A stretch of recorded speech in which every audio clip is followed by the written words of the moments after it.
的恒春，这个风台的暴风科已经为鹅銮片加入来台湾。屏东县政府成立了灾害应变中心，县长周春美亲身坐镇来指挥。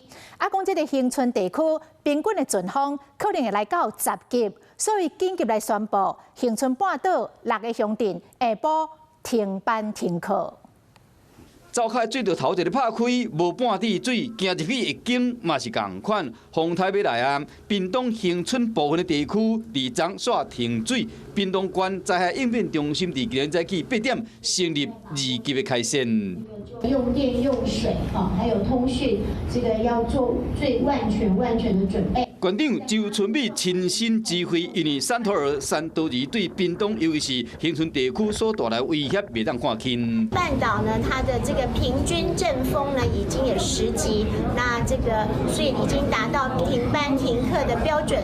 县长宣布讲，恒春半岛6个乡镇伫下晡停止上班上课，县政府团队会继续严密监控风台动态，同时请山区乡亲做好预防性撤离的准备。